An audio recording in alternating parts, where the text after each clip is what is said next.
Assalamualaikum warahmatullahi wabarakatuh. Di sini kami dari kelompok 1 akan mempresentasikan tentang pH Responsive Mesoporous Fe2O3AU Nanomedicine Delivery System with Magnetic Targeting for Cancer Therapy. Anggota kelompok kami ada Dini Safira dengan NIM 01, Alma Naila dengan NIM 21, Anil Huda dengan NIM 31, Ahmad Rizky dengan NIM 39, dan saya sendiri dengan NIM 058. Jadi yang bagian pertama itu ada introduction. Nah, di sini kanker itu kan kayak permasalahan kanker itu sudah semakin banyak gitu kan. Kanker itu terus berkembang biak di dalam tubuh manusia. Dia terus menyerang beberapa sel manusia. Dia juga bermetastasis sehingga menyebabkan masalah kematian. Dan ciri-ciri dari kanker itu dia tuh memiliki pH yang tidak normal. Setelah itu obat-obat kanker itu sekarang itu udah ditemukan banyak, tetapi dia tuh memiliki banyak sekali kekurangan. Seperti ketika dia bekerja langsung pada sel kanker, itu dia biasanya tuh obatnya mengalami kerusakan struktural. Setelah itu kelarutannya juga yang buruk, dia metabolismenya juga cepat, efektivitasnya juga dia rendah, keamanannya dia juga rendah, terus juga ada beberapa efek samping dan juga ketidakmampuan membedakan jaringan normal dan juga jaringan yang abnormal. Nah, setelah itu maka akan diterapkan medan magnet yang bolak-balik untuk membunuh sel kanker. Jadi sistem pengantaran nanomedis dengan magnetik ini tuh telah banyak diaplikasikan untuk memenuhi kebutuhan klinis pengobatan kanker yang secara langsung atau tidak langsung dapat melapisi dan mengabsorpsi obat atau molekul penargetan dan memiliki fungsi penargetan magnetis. Dengan penargetan magnetis, sistem pengantaran tersebut lama-kelamaan akan terakumulasi di dalam sel kanker. Selain itu juga mengurangi dampaknya terhadap sel normal dan juga dapat digunakan sebagai agen kontras untuk MRI. Nah, setelah itu yang keempat yaitu menggunakan Fe2O3AU nanopartikel untuk membunuh sel kanker karena dia tuh memiliki beberapa kelebihan seperti nanopartikel AU dia tuh banyak digunakan sekarang untuk pengobatan kanker karena dia tuh bisa dimodifikasi permukaannya yang sangat baik untuk memuat obat dan bentuk dan ukurannya itu dapat dikontrol. Respon fototermiknya itu juga bagus dan juga biokompatibilitasnya juga tinggi. Selain itu Fe mesopori dia tuh juga responsif terhadap pH. Nah, kemudian ada material dan metode. Nah, pada jurnal yang kami ambil, ini tuh kurang lebih menggunakan 13 bahan. Di antaranya ada PFP, doxorubicin, HCl, H2O, dan masih banyak lagi seperti pada gambar di slide ini. Next. Nah, kemudian ada metode. Nah, di sini ada 3 macam metode yang akan saya jelaskan. Yang pertama yaitu sintesis dan modifikasi permukaan dari mesoporous nanopartikel Fe2O3 yang bertujuan untuk mendapatkan nanopartikel Prussian blue yang berongga dan memperoleh nanopartikel Fe2O3 dengan struktur pori mesopori dengan modifikasi permukaan. Nah, untuk prosedurnya yaitu singkat saja, itu ada PFP dan K3FeCN6 yang ditambahkan dalam larutan HCl, kemudian diaduk kurang lebih 30 menit, lalu dipanaskan di oven selama kurang lebih 20 jam. Setelah 20 jam, habis itu diletakkan ke suhu ruang untuk didinginkan. Nah, step kedua itu kemudian kan terbentuk sebuah endapan, yang endapannya ini nanti akan disentrifugasi dan presipitatnya itu dicuci 4 kali dengan air dan etanol. Nah, lalu dikeringkan pada suhu ruang selama 12 jam untuk mendapatkan nanopartikel Prussian blue yang berongga atau hollow structure. Nah, kemudian nanopartikel Prussian blue yang strukturnya berongga ini dimasukkan ke dalam wadah untuk dipanaskan di tengah tungku selama kurang lebih 4 jam. Kemudian dibiarkan hingga suhu kamar, maka akan diperoleh nanopartikel Fe2O3 dengan struktur mesopori. Nah, kemudian untuk memodifikasi permukaan dari mesoporous nanopartikel Fe2O3 tadi dilakukan modifikasi amino dari kandungan aptes. Nah, pada hal ini nanopartikel yang didapat dari proses sebelumnya itu ditambahkan air dan dikocok atau diaduk secara ultrasonik selama 5 menit. Kemudian aptes ini ditambahkan tetes demi tetes dan larutan dipanaskan kemudian diaduk selama kurang lebih 2 jam. Nah, setelah proses tersebut dilakukan, maka akan disaring dengan divakum kemudian diperoleh nanopartikel Fe2O3 mesopori dengan modifikasi permukaan. Nah, metode kedua atau metode selanjutnya itu ada sintesis dan modifikasi permukaan AU nanopartikel. Nah, kalau sebelumnya permukaan mesoporous nanopartikel Fe2O3 ini kan dimodifikasi dengan amino. Sekarang permukaan AU-nya ini, AU nanopartikel ini akan dimodifikasi dengan gugus sulfhidril dalam L-cysteine untuk mendapatkan pH yang responsif. Nah, prosesnya itu singkat saja, itu adalah larutan L-cysteine yang dituangkan ke dalam larutan partikel AU yang di atasnya itu ada larutan partikel AU bubuk gitu, yang kedua larutan ini akan diaduk selama kurang lebih 2 jam.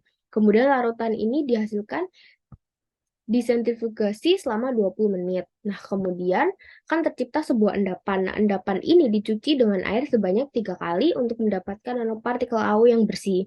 Kemudian nanopartikel AU ini didispersikan secara ultrasonik dalam 1 mili air dan disimpan dalam lemari es pada suhu 4 Celcius. Nah, untuk metode ketiga ini ditunjukkan pada skema di atas ini, yang merupakan skema pengiriman atau preparasi dari Fe2O3 AU ke dalam obat doxorubicin atau dox nanomedicine untuk proses drug delivery. Nah, jadi nanopartikel Fe2O3 yang dimodifikasi itu ditambahkan ke larutan dox dan diaduk pada suhu 37 Celcius selama kurang lebih 24 jam. Setelah si doxnya ini terabsorpsi sempurna, ditambahkanlah larutan AU, larutan nanopartikel AU yang dimodifikasi dan disonifikasi selama 5 menit. Kemudian ditambahkan pula larutan FeCl2 dan nanopartikel Fe2O3 serta nanopartikel AU dan diaduk selama kurang lebih 30 menit. Nah, setelah tersebut akan dilakukan proses penyaringan dengan divakum, kemudian dicuci dengan air beberapa kali dan dikeringkan. Nah, nanopartikel akhir akan diperoleh dan sistem pengiriman obat doxorubicin dengan penambahan Fe2O3 dan AU akan tercipta.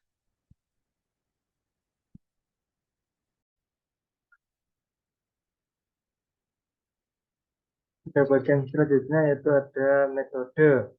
Ada karakterisasi yang digunakan yaitu ada SEM dan SEM, morfologi. Jadi tentunya ada instrumen adaptif fisik atau ASAP untuk mengetahui ukuran dan juga distribusi pori suatu partikel. Selanjutnya ada UVC yang digunakan untuk mengukur adaptasi dari nanopartikel Fe2O3 yang dikomposisikan dengan AU. Selanjutnya ada XRT yang digunakan untuk mengetahui struktur kristal dari nanopartikel Fe23AU. Selanjutnya ada XPS yang digunakan untuk analisis modifikasi ikatan valensi. Nah, untuk pelepasan obat in vitro dari DOX Fe2O3AU, pertama ada pengukuran konsentrasi DOX dari berbagai pH dan pembuatan kurva standar konsentrasi DOX. Selanjutnya ada larutan buffer PBS dengan pH 5,5 dan 7,4. Dan selanjutnya yaitu 0,5 mg DOX ditempatkan dalam piring kuarsa khusus UV-Vis.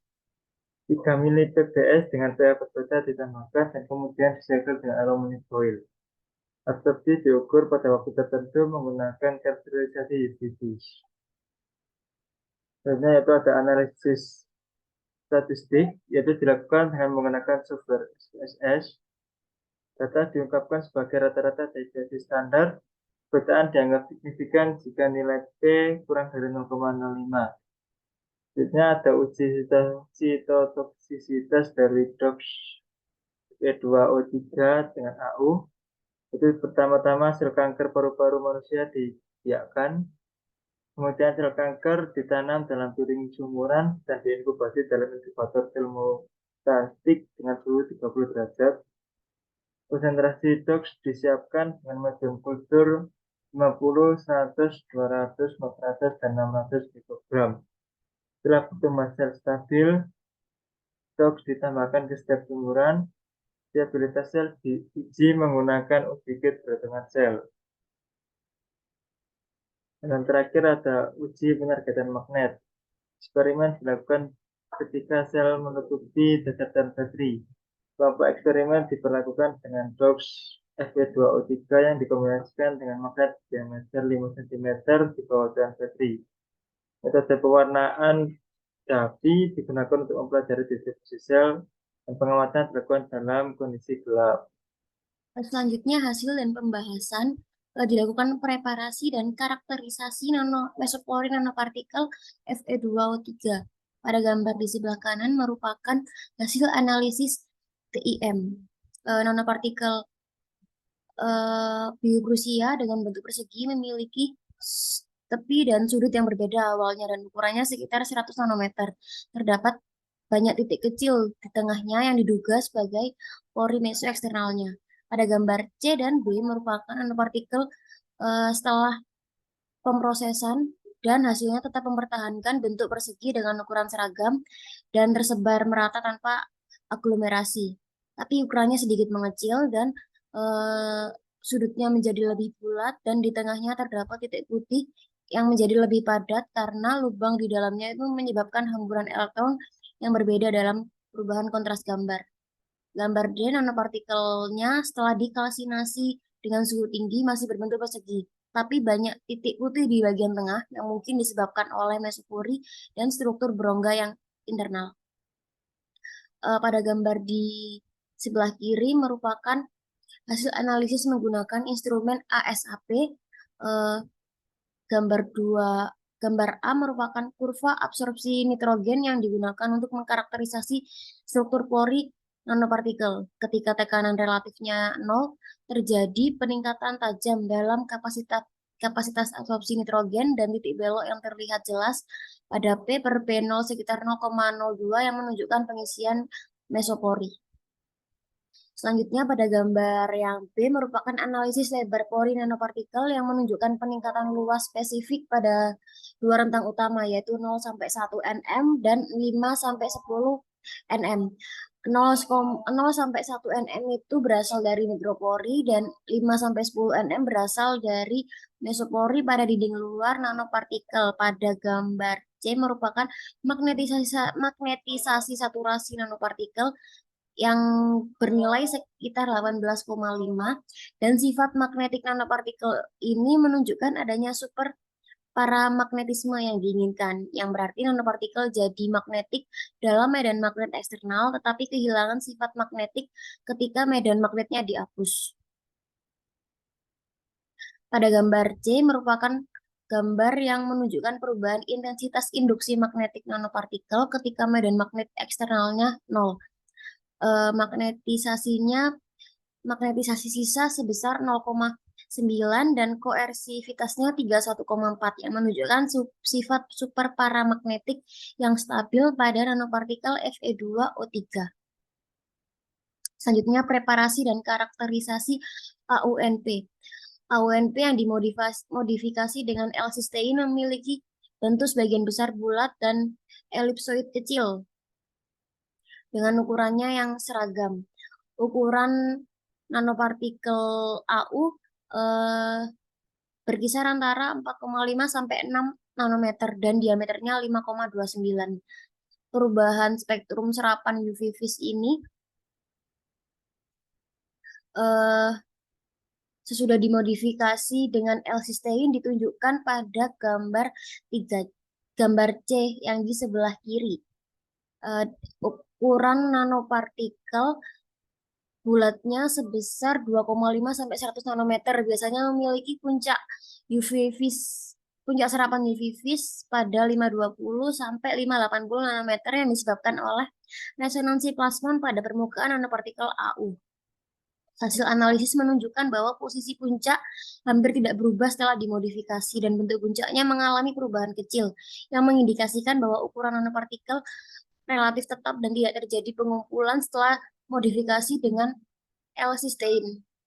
Selanjutnya, pada gambar yang di sebelah kanan merupakan morfologi nanopartikel Fe2O3AU pada gambar 4A dan 4B. Dan pada gambar 4C merupakan karakterisasi dengan TIM. Pengamatan menggunakan TIM menunjukkan perbedaan kecerahan di sekitar dan di tengah nanopartikel persegi yang mungkin disebabkan oleh keberadaan nanopartikel AU. Pada gambar D merupakan karakterisasi dengan EDS. Pemindahan EDS dikonfirmasi keberadaan nanopartikel AU yang terdeteksi pada permukaan nanopartikel Fe2O3AU sekitar 0,38%. Kesimpulannya, informasi dalam teks menggambarkan karakterisasi morfologi komposisi dan modifikasi permukaan nanopartikel Fe2O3AU dengan detail menggunakan berbagai teknik analisis seperti SEM, TEM, EDS, XPS, dan XRD. Saya hanya akan melanjutkan presentasi dari saya. Berikutnya ada video draft rilis dari DOX itu, di mana dapat lihat pada gambar pertama itu terdapat spektralisis penyerapan Fe2O3AU dari X, di mana puncaknya dapat ditemukan pada 400. Nah, kemudian ada gambar kedua menunjukkan bahwa DOX Fe2O3AU nanomedicine derivative system memiliki pelepasan DOX paling cepat itu pada pH 7,4. Kemudian ada viabilitas sel-sel kanker paru-paru manusia. Itu viabilitas sel terlebih dahulu meningkat, kemudian menurun. Akan tetapi, viabilitas sel secara perusahaan lebih rendah dibandingkan kelompok kontrol. Diindikasikan bahwa hasil pada dua konsentrasi ini, sel kanker dapat dibunuh pada tahap awal kultur. Namun pertumbuhan sel kanker tidak dapat dihambat secara nyata. Kemudian ada gambar target magnetik dari DOX Fe2O3AU, di mana pada gambar A dan B, gambar A dan B itu gambar A dan B. Gambar A ini menunjukkan bahwa masih banyak sel yang terlihat, namun pada gambar A tidak ditemukan DOX Fe2O3AU. Di gambar B ditemukan DOX Fe2O3AU. Kemudian pada C1, C2, dan C3 itu terdapat variabel kontrol magnetik dan terlihat bahwa jumlah sel semakin turun pada C1, C2, dan C3. Terima kasih, berikutnya bakal dilanjutin dengan saya.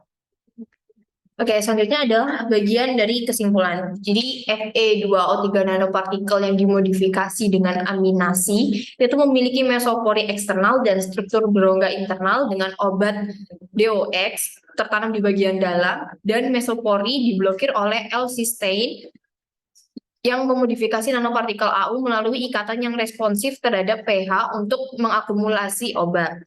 Setelah itu yang kedua, berdasarkan ikatan yang responsif terhadap pH, DOX Fe2O3AU mampu merespon pH dengan sangat baik dan pelepasan obat yang lebih tinggi di dalam lingkungan asam lemah kanker.